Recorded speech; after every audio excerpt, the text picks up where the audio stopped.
Olá, bem-vindos ao Pipa Podcast.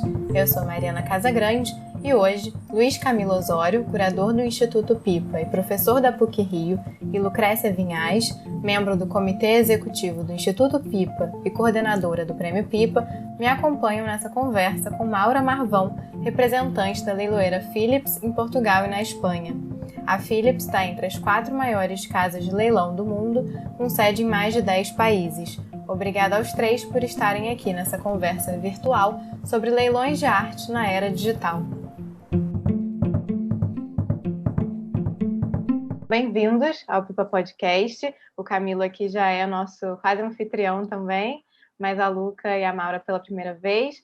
Queria começar perguntando para a Maura como é que se dá a sua trajetória no mercado de arte até chegar a representante da Philips em Portugal e na Espanha hoje, e como é que é a sua atuação na casa de leilões atualmente. Primeiro, Mariana, obrigada. É um prazer estar a ter esta conversa com o Camilo, com a Lucrécia, que eu já conheço, tenho a sorte de conhecer há anos e conhecê-la assim. De facto, eu tenho uma admiração e um respeito enorme pelo Prémio Pipa e pelo trabalho que desenvolvem para a arte brasileira. De facto, é admirável a qualidade do trabalho, aquilo que fazem a favor dos artistas e da comunidade artística brasileira é verdadeiramente exemplar. E como eu disse, eu sempre que quero estar atualizada acerca do que se passa na arte contemporânea do Brasil, eu vou ao site e realmente vou sempre tendo informação super completa, super interessante, e uma coisa muito importante é que é bilingue.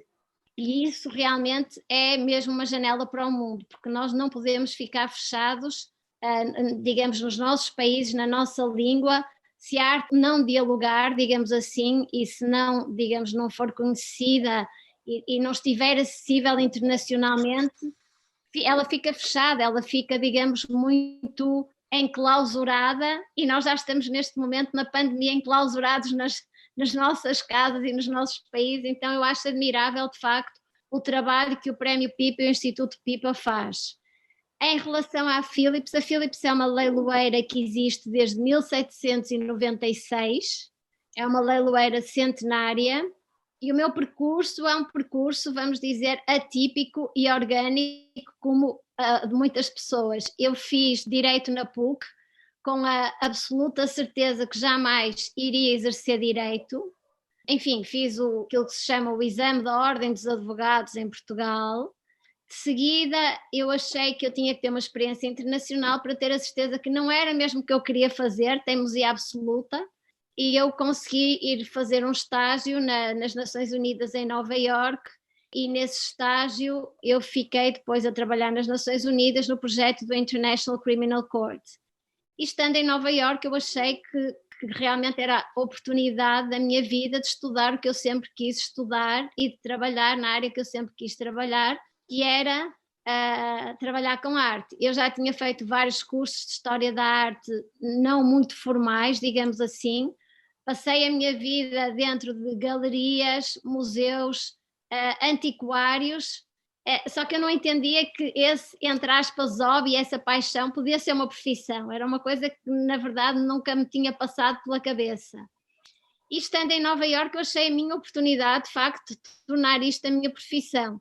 E eu fiz um mestrado em Arts Administration, NYU, comecei a estagiar no New Museum of Contemporary Art e depois fiquei vários anos trabalhando no New Museum of Contemporary Art em Nova Iorque. Voltei para Portugal, nunca mais deixei de trabalhar nesta área, que de facto é a área que eu gosto e que me apaixona, sem dúvida, e conheci, por coincidência, através de um amigo que estava a trabalhar na Philips, a pessoa que era na altura o dono da Philips, que era o Simon de Pury, que no segundo dia de me conhecer disse: Maura, eu quero que você seja a representante para Portugal. Eu disse: eu nunca trabalhei numa leiloeira, não faço a menor ideia do que é trabalhar numa leiloeira, mas enfim, mas eu acho uma ideia super interessante e acho que vale a pena tentar. E comecei também de uma forma muito, enfim, digamos assim, intuitiva, e fui aprendendo, fui crescendo, fui me cultivando. fui convivendo com as outras pessoas que tinham mais experiência que eu e de facto a Philips tem uma coisa extraordinária que tem pessoas vindas de áreas muito diferentes. Nós temos ex-diretores de museus que são advisors, críticos de arte que são advisors da Philips. Eu trabalhei com o Francesco Bonami, o Arnold Lehman, que foi muitos anos diretor do Brooklyn Museum, é senior advisor, pessoas vindas de outras leiloeiras, então de facto é um ambiente de trabalho super rico, pessoas que vieram do mundo da arte, mas de backgrounds muito diferentes, de galerias, de museus, instituições que são, digamos, coleções privadas, por exemplo, e que forma esse grupo de pessoas. A Philips, ao contrário da Christie's e da Sotheby's, só trabalha com arte moderna e contemporânea, design moderno e contemporâneo, e fazemos também leilões de joias e relógios. Então nós temos poucos departamentos, mas muito focados. Uma pergunta assim muito óbvia, mas que eu não sei a resposta. Quantos leilões são feitos por ano pela Philips e os leilões são divididos por geografias diferentes, América Latina, Europa, Oriente, se separa semana de design, semana de arte, enfim, como é que é essa organização interna? Vocês fazem 4 leilões por ano, ou 4 de arte, 2 de design, enfim, como é que é essa logística? Camilo, essa logística tem sido muito alterada, tem evoluído muito. Há algumas, digamos assim, estações, vamos dizer, seasons de leilões que são normalmente muito importantes, mas que com a pandemia isso foi mais ou menos alterado, algumas datas foram alteradas. Para além, digamos, dos leilões, assim, só para ter uma ideia do que é que a Philips faz, a Philips faz de facto leilões, faz leilões, digamos, live online também, não é? Leilões ao vivo, mas que sempre são também transmitidos online, faz leilões só online. Há pouco tempo criou uma coisa que se chama Gallery One, que são leilões semanais em que estão sempre a entrar obras novas, que neste momento existe em Nova York, Hong Kong e em Londres. E, entretanto, a Philips também faz exposições curadas sobre temas. Por exemplo, há pouco tempo fizemos uma em Nova York acerca de mulheres artistas, curada exatamente pelo Arnold Lehman, ex-diretor do Brooklyn Museum, porque nós também acreditamos muito, eu acho que é muito importante para a Philips ter uma relação de apoio aos artistas e ter uma relação de apoio às instituições. Maura, uma coisa que eu justamente queria te perguntar, eu observei as casas de leilão, todas têm muito essa coisa das exposições que recebe um público, que não é um público que vai comprar, é o público que está indo visitar as exposições como se estivesse visitando uma exposição no museu, numa instituição, né? Eu tenho visto isso. Sem dúvida, eu acho que as leiloeiras, e eu falando especificamente da Philips, eu acho que nós temos essa área dos leilões em si, temos a área das exposições, que são muitas vezes exposições com peças para venda e outras peças que não estão para venda, que são empréstimos de colecionadores ou de instituições, peças importantes, digamos assim, e que fazem de facto exposições, muitas delas extraordinárias. Temos uma área que é Arts Partnerships, em que a Philips apoia instituições e, digamos, é sponsor de exposições. Há muito pouco tempo fomos sponsors da Royal Academy, da exposição do Lucian Freud, por exemplo, do Chicago Museum of Art, ou seja, é muito... Lembra do Basquiat também, não teve do Basquiat também? No Barbican, exatamente, ou seja, eu acho que, respondendo ao que o Camilo perguntou, as, digamos, estações tradicionais de leilões são, eu diria que Londres, Hong Kong e Nova York, Evening e Day Sale, leilões de design, também Londres, Nova York e Hong Kong, e entretanto temos também leilões de edições, tem tido cada vez mais sucesso. Temos leilões de fotografia, tivemos ontem em Londres um leilão de fotografia fantástico, e temos periodicamente, com mais assiduidade, ainda mais depois da pandemia ter começado, leilões online, que vão, digamos, completando esse calendário. Eu diria que os leilões mais importantes, em que nós temos, digamos, ou obras mais relevantes, mais pesadas, digamos assim, ou alguns artistas jovens que nós queremos assinalar como artistas em que nós acreditamos que vão ter um futuro importante, estão no evening sale. Os day sales também são leilões muito importantes, mas depois temos leilões, como eu disse, por exemplo, temos leilões em Londres e em Nova Iorque, uns leilões que se chamam New Now, que são muito dirigidos para um público mais jovem, para cativar novos colecionadores, porque nós achamos que é muito importante pessoas mais jovens ou pessoas que não tenham rendimento tão alto também terem acesso à arte e poderem comprar obras de arte. Os leilões de edições também fazem muito esse trabalho, que é as pessoas poderem começar a ter o prazer de comprar obras de bons artistas, que são edições, e não é por serem edições que são, digamos, piores que obras de arte originais, são diferentes, são outro trabalho. Nós tentamos, com a nossa atividade anual, ter um leque, digamos, uma oferta diversificada e generalizada, sendo que o período da história da arte que nós cobrimos é um período bastante curto, digamos assim, e portanto somos muito focados naquilo que fazemos. Camilo, não sei se respondi. Não, respondeu. Mas uma coisa que eu percebi na sua resposta é que a pandemia gerou uma diversificação de leilões, né, e uma intensificação da quantidade de leilões, justamente por não serem leilões marcadamente presenciais, e que as obras estão ali, mesmo que façam transmissões online, mas as obras estão todas reunidas num espaço, tem todo aquele cerimonial, aquele ritual dos leilões, com as pessoas ali presentes, o leiloeiro, enfim, tem todo um rito.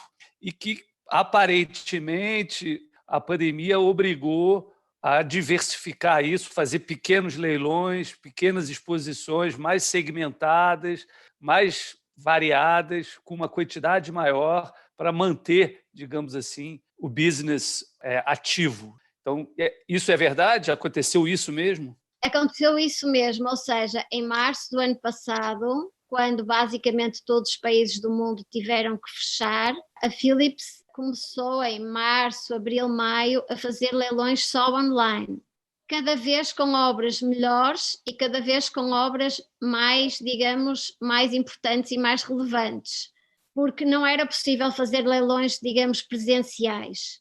Mas há uma coisa que eu acho que é super importante dizer e que acho que é mesmo crucial, que é a Philips há muitos anos que se vem preparando para ser uma leiloeira, digamos, vanguardista, no sentido de ser muito digital. Há muitos anos que nós nos estamos a preparar para podermos, digamos, oferecer aos nossos clientes toda a informação acerca das obras, independentemente do lugar do mundo em que os clientes estiverem. E já existia esse hábito dos nossos clientes. Muitas vezes, vamos imaginar que estavam interessados numa obra que ia ser leiloada em Nova Iorque, eles não podiam viajar para Nova Iorque e recebiam imagens em alta resolução, os fact sheets, os condition reports, e sabem que nós somos exaustivos acerca da qualidade da obra, da proveniência da obra.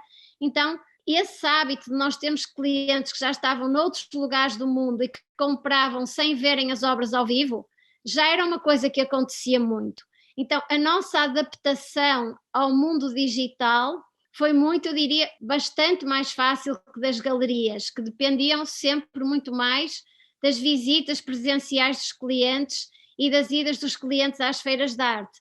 Nós há muitos anos que vimos semeando, digamos, esta atitude dos nossos clientes confiarem na informação que nós lhes damos, confiarem nas imagens em alta resolução, confiarem, digamos, na due diligence que nós fazemos acerca de cada obra e licitarem sem ver as obras.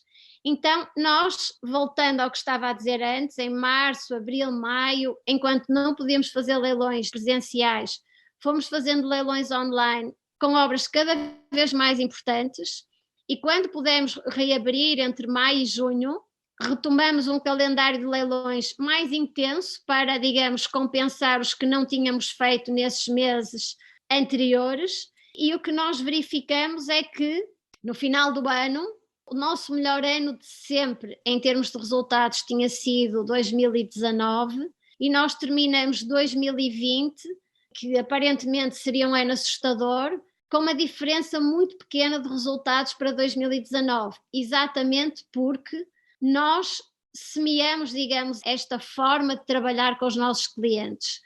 Cada vez mais nós sentimos que a geografia é indiferente, cada vez mais nós sentimos que, claro que é um prazer ir ver uma preview de um leilão, claro que é um prazer ir ver uma exposição antes de um leilão e poder ver a obra ao vivo, senti-la ao vivo, enfim, ter essa experiência física que é muito importante e que é de facto, digamos, a relação direta do colecionador com a obra, mas quando isso não é possível, as pessoas já estão muito habituadas, mentalizadas e sentem-se muito confortáveis para licitar sem terem visto a obra ao vivo. Toda a nossa produção digital tem sido melhorada, ou seja, nós tivemos um processo que nós chamamos de aceleração digital, que já era um grande investimento da Philips, essa área, mas nestes últimos meses, de facto, foi a área em que a Philips fez mais contratações. Pessoas que pudessem perceber, digamos, cada vez melhor este mundo digital, quão importante, por exemplo, os social media são, e ao mesmo tempo produzir conteúdos com muita qualidade para os nossos clientes. Na generalidade, uma coisa interessante, conteúdos curtos, porque as pessoas não têm muito tempo e, portanto, nós fizemos visitas a ateliês de artistas para os clientes ficarem a conhecer melhor os artistas, fizemos entrevistas a diretores de museus, enfim, criamos mais conteúdos digitais para estarmos mais próximos dos nossos públicos e tivemos neste último ano mais 50% de vendas online e mais 50% de pessoas registadas para licitar online. E a obra mais cara que vendemos no ano passado online foi de 1,7 milhões de dólares. E isto só para dizer, e quando eu digo online, eu não quero dizer que as pessoas licitem online, porque isso nós tivemos sempre muitos clientes que iam ver as nossas, digamos, previews dos leilões, as exposições antes dos leilões ao vivo e que depois licitavam online, não é? Isso sempre é normal há muitos anos. As pessoas podem decidir licitar ao telefone, fazer absentee bids ou licitar online. Quando eu digo venda online, eu quero dizer que a pessoa não só está a licitar online, como não teve nenhum contacto físico com a obra, não viu a obra, recebeu a informação online e licitou online. Então, esse online é 100% online, não é?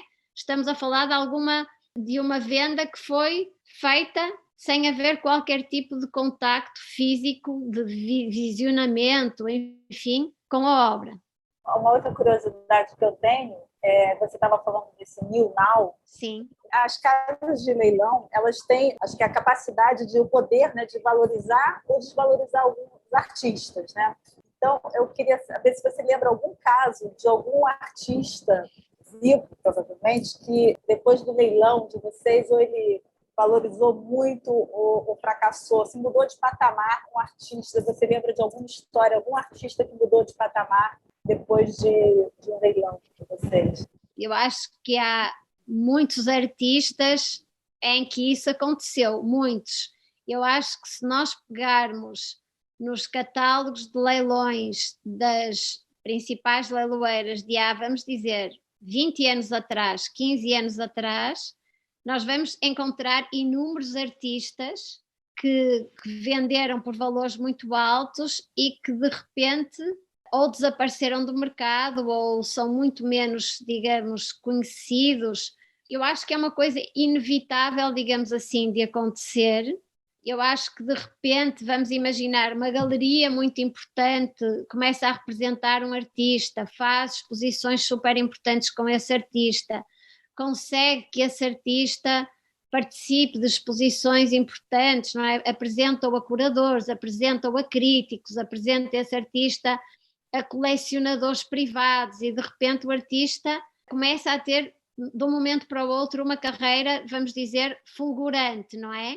E podem acontecer muitas coisas, pode acontecer que o artista tenha, enfim, questões pessoais e basicamente, praticamente deixe de produzir, pode acontecer que essa galeria deixe de dar tanto apoio a esse artista e de repente o apoio que ele tinha e esse suporte que a galeria dá, que é um suporte muito importante, deixe de existir e depois de repente também nós notamos muito que há trends no mundo da arte. Todos os anos eu, por exemplo, leio o relatório da UBS com a Art Basel e nós vemos que há determinadas tendências a nível mundial. Mulheres artistas, não é? Durante tantos anos as mulheres artistas não foram reconhecidas, mesmo hoje em dia nos museus de arte contemporânea a quantidade de arte produzida por mulheres ainda é muito pequena, então de repente o público apercebe-se disso e quer comprar mulheres artistas. Neste momento artistas de origem africana ou afro-americana são muito procurados. Normalmente são pintores, são artistas que pintam sobre tela ou, enfim, sobre papel e são muito procurados. Então, vamos dizer assim, há algumas tendências do mercado que, como os leilões são, digamos, o espelho público do mercado, espelham o que está a acontecer no mercado. Isso só para dizer que tudo o que acontece privadamente, todas as vendas em galerias e em private dealers, nós não podemos saber o que aconteceu, os valores não são públicos. A única forma de se aferir publicamente valores de mercado é através dos leilões. Com tudo de bom e de mau que isto tem, os leilões são públicos, os resultados são públicos. As pessoas ficam a saber por quanto é que aquele artista vendeu ou não vendeu nesta época ou naquela época. Então, de facto, nós, nas leiloeiras, sentimos essa responsabilidade de, primeiro, não invadir o mercado com determinado artista. Não é por ele ser muito procurado no momento que nós vamos encher os nossos leilões com obras desse artista, porque isso pode ser muito perigoso para ele, e nós tentamos ser responsáveis nesse sentido, mas de facto é difícil. Quando alguém comprou uma obra de um artista por, vamos imaginar, $5.000 ou 5.000 libras e de repente está a vender por 50.000, que a pessoa não pense, vou pôr em leilão e vou fazer esta mais-valia. Então é um equilíbrio difícil. Para quem está numa leiloeira, existe a demanda do mercado, não é? A procura do mercado, e é difícil não ceder, digamos, a colocar esse artista. O que nós tentamos é nunca colocar várias obras desse artista no mesmo leilão, tentamos espaçar para o próprio artista para não ser avassalador de repente a atenção que tem, que pode cair também de repente. Então acho que nós tentamos ser bastante responsáveis nesse sentido. Aproveitando essa relação dos artistas contemporâneos ou dos artistas mais jovens com as casas de leilão, isso vem crescendo nos últimos, eu diria, 25 anos. De um modo geral, a linha de frente comercial dos artistas vivos são as galerias, né? E as casas de leilão, elas são quase que esse mercado secundário, né? Já um artista que já tem uma inserção forte nas galerias começa a aparecer nos leilões, porque justamente, como você disse, houve uma grande valorização, mas eu diria que em 2008 houve um fenômeno chamado Damien Hirst, que mudou um pouco esse cenário, porque foi o artista atuando direto numa casa de leilão e, digamos assim, furando a galeria. E teve consequências. A gente sabe que o Damien Hirst ficou no congelador durante muito tempo, justamente por fazer esse desvio.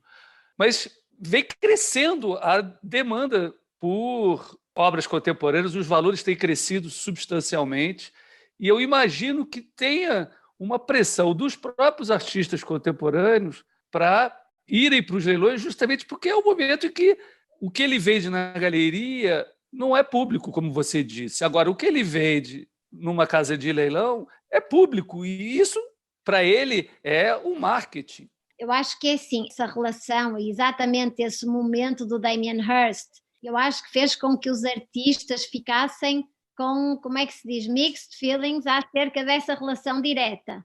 E eu acho que, na generalidade, eu posso dizer que as obras chegam-nos através de colecionadores privados, periodicamente instituições e galerias. Isso é o normal. Digamos assim, o ciclo normal é, digamos, a fonte de obras chegar-nos através de colecionadores privados, de galerias e, digamos, numa percentagem muito mais pequena de instituições que decidem vender algumas obras ou que decidem, por exemplo, doar algumas obras a favor de uma causa e pô-las em leilão a favor dessa causa. E nós somos muito, digamos assim, abertos a esse tipo de atividade. Em quase todos os nossos leilões costuma haver uma secção de obras em que há uma curadoria conjunta, mas obviamente existe também uma curadoria da nossa parte, e em que há doações de obras importantes a favor de instituições. Os artistas, nós na generalidade não recebemos obras diretamente de artistas, não é uma coisa normal, sendo que com os NFTs isso está a mudar, ou seja, nós de repente fomos invadidos por centenas de pedidos diretos de artistas para trabalharem connosco. E nós tivemos que criar uma divisão, criar uma espécie até de um formulário para poder analisar a quantidade incrível de pedidos que começamos a receber. Nós ainda só fizemos uma experiência com Mad Dog Jones, a obra vendeu por 4 milhões e tal, e nós vamos ser muito cuidadosos nessa escolha de quem será o próximo artista. E Mauro, eu queria te perguntar, você estava falando sobre os critérios de escolher um próximo NFT para o leilão. Quais foram os critérios para escolher o Mad Dog Jones e essa obra que foi, por enquanto, a única leiloada pela Philips, do Replicator, em NFT? Mariana, como eu digo, existe uma divisão da Philips que só trata neste momento desse assunto. Os critérios foram eles que estabeleceram depois de verem, eu diria que centenas e centenas de obras. Eu não lhe consigo dizer exatamente quais foram, mas não tenho dúvida que foram, que tiveram a ver com a qualidade do artista, com a seriedade do artista, com a qualidade do trabalho, com a qualidade também técnica do trabalho, enfim, com todo o pensamento conceptual que esteve por trás do trabalho, mas como eu digo, é uma área absolutamente nova e que nós temos pessoas que só estão a tratar desta área e que nós próprios, que é uma coisa que eu acho interessante, a Philips dá muita formação e nós próprios estamos a ter, digamos, webinars acerca de NFTs, porque todos precisamos de aprender acerca disso. Então, eu acho que quem trabalha particularmente com a arte contemporânea, temos todos que ser muito humildes, no sentido de que há uns anos atrás, vamos dizer 50 anos atrás, qualquer um de nós tinha que conhecer todos os artistas mais importantes do mundo. Eu diria que quase todos os artistas. Hoje em dia isso é impossível, porque de facto há artistas no mundo inteiro, a quantidade de artistas que surgem nos vários continentes e que se tornam importantíssimos e que são importantíssimos é enorme, e portanto eu acho que temos todos que ser muito humildes e periodicamente dizer, eu não conheço esse artista, mas eu vou estudar, eu vou querer saber mais, e internamente na Philips o que eu digo é, quando eu não sei muito acerca de um artista, é dizer, eu não sei, mas eu sei quem sabe. E uma outra pergunta, pensando no nosso universo aqui de Brasil, você não cuida dessa área, mas que eu sei, uma simpatizante da arte brasileira, tem tido sempre contato com a arte brasileira. Como é que você tem visto, nos últimos anos, a inserção da arte brasileira nesse circuito de leilões? E, enfim, como é que você avalia isso? Eu sou uma apaixonada do Brasil, total. Eu, desde muito pequena, que viajo para o Brasil, tenho família no Brasil. O meu pai viveu muitos anos no Brasil, então eu passei parte da minha vida no Brasil. Para mim é minha segunda casa e, assim, um país com muitos contrastes, porque não é um país, é um continente, e como é um continente, obviamente, tem que ter contrastes enormes. A mesma coisa que tentarmos falar da Europa inteira numa frase, não é possível. O Brasil é Europa inteira, talvez mais. Por isso, eu sou uma super apaixonada do Brasil e da arte brasileira. Interesso-me desde muito nova pela arte brasileira, então eu tive a sorte de viajar muito para o Brasil e trabalhar muito para o Brasil, com o Brasil, antes de termos escritório no Brasil, mas essa paixão, digamos, pelo Brasil e pela arte brasileira continua. E eu acho que há um fenómeno mundial, que é as boas economias ajudam muito a apoiar os artistas. Então, por exemplo, vou dar um exemplo. Os Estados Unidos têm grandes artistas, mas esses grandes artistas têm uma economia super forte atrás que os apoia. A Alemanha tem grandes artistas, mas tem uma economia super forte atrás que os apoia. O Brasil tem grandes artistas, mas tem uma economia que é uma montanha russa e mesmo os artistas brasileiros que são reconhecidos internacionalmente, era muito importante terem o apoio do mercado brasileiro. Quando o Brasil estava melhor economicamente, os artistas brasileiros começaram a ter cada vez mais um reconhecimento internacional, mas terem, por exemplo, em leilão, colecionadores brasileiros que também licitavam, fazia com que o preço subisse muito, porque existiam as pessoas de fora do Brasil que já estavam interessadas nessas obras a juntar aos brasileiros que já conheciam esses artistas e que já gostavam deles e que já os queriam comprar. Infelizmente, com as dificuldades do Brasil nos últimos anos, continuou o conhecimento e reconhecimento internacional desses artistas no mundo, mas os colecionadores brasileiros a apoiá-los tornaram-se cada vez menos. Então, não tem nada a ver com a qualidade dos artistas. Os artistas são incríveis, extraordinários, maravilhosos, mas o mercado brasileiro não tem conseguido apoiá-los da forma que apoiou no passado. E tem havido uma oscilação de preços grande que tem, eu diria, só a ver com isso. Maura, você falou que a Philips é toda dividida em setores, né? Conta um pouco o seu trabalho na Philips para a gente. Então, o meu trabalho, como eu sou representante da leiloeira para o mercado português e para o mercado espanhol, o meu trabalho é absolutamente abrangente, ou seja, eu trabalho com todos os departamentos. Digamos, a minha especialidade é muito mais 20th Century and Contemporary Art, é nisso que eu sou especialista, mas por ser representante eu trabalho com todos os departamentos da Philips, ou seja, eu sou a ligação destes mercados, por exemplo, para relógios, para joias, edições, ou seja, eu trabalho com todos os departamentos e o que eu faço é, para além de eu fazer, digamos, o plano anual de marketing e comunicação para estes mercados, digamos, o plano estratégico, o business plan anual para estes mercados, e trabalhar, obviamente, também nas parcerias que nós fazemos, nos eventos que nós fazemos, passa tudo bastante por mim,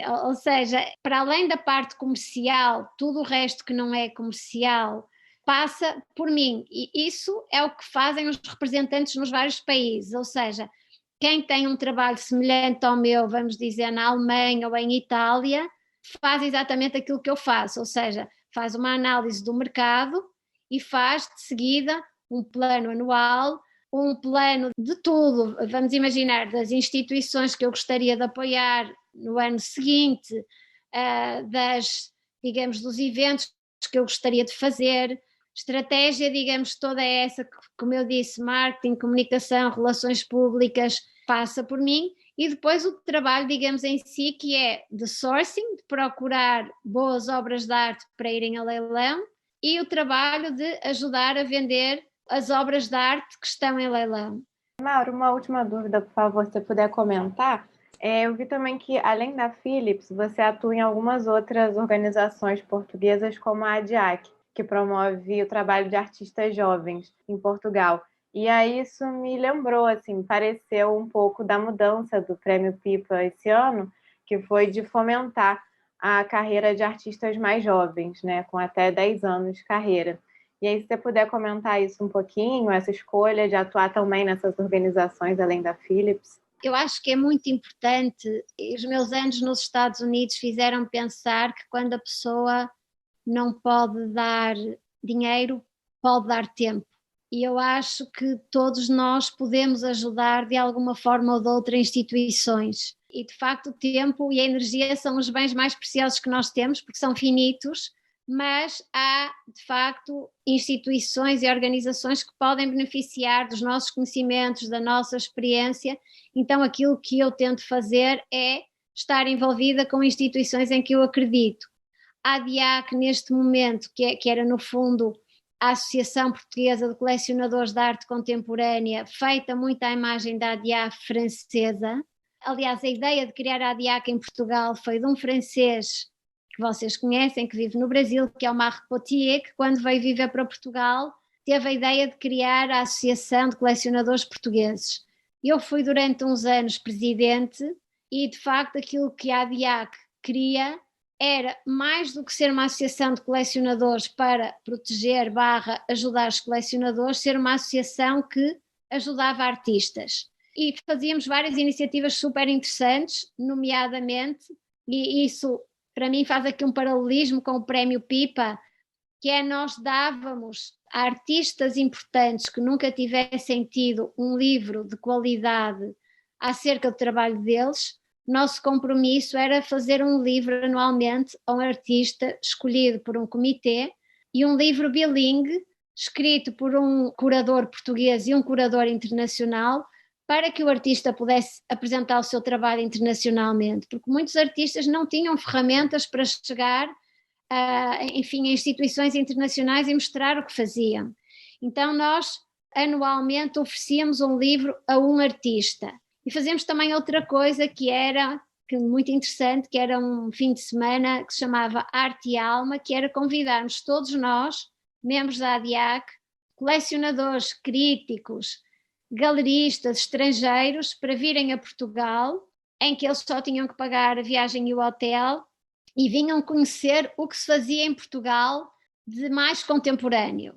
E vinham a galerias, e vinham a casas de colecionadores, e vinham a instituições, a museus, e todos nos reuníamos para oferecer almoços, jantares, enfim, brunch, e era super interessante, porque de facto a arte vive desse intercâmbio, e não tenho dúvida que muitos artistas, nomeadamente artistas jovens, conseguiram algumas das suas primeiras exposições internacionais por causa desses contactos, por causa de nós conseguirmos convidar e trazer essas pessoas para Portugal, e essas pessoas virem a Portugal e conhecerem o trabalho dos artistas, nomeadamente dos mais jovens, que não tinham tanta exposição internacional. Lucas, você quer fazer mais alguma pergunta? Maura, você quer fazer algum comentário? Não, eu só posso agradecer esse tempo que me deram e terem-me convidado, ouvido. Eu sinto-me super honrada por isso. E, enfim, eu só desejo o maior sucesso para que continuem com esta hiperatividade, no bom sentido, a fazerem tanta coisa e tanta coisa bem feita.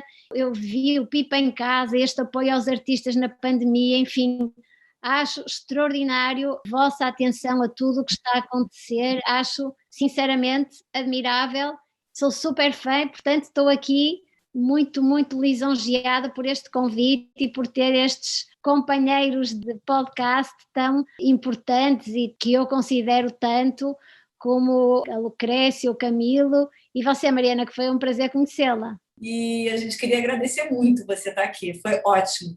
Aprendemos tanto sobre essas coisas de leilão, foi muito bom, muito obrigada. Você sempre acrescenta. Obrigada. Muito obrigada, Maura. É ótimo participar dessas conversas dos podcasts e com certeza é muito bom conversar com você hoje. Trouxe muita coisa, gostei muito. E está sempre convidado para voltar também. Muito bom. Obrigado. E se você quiser saber mais sobre as referências feitas durante essa conversa, acesse premiopipa.com/podcast. Abaixo de cada episódio, disponibilizamos um link com explicações sobre temas abordados no podcast. Muito obrigada a você que nos escutou e até a próxima!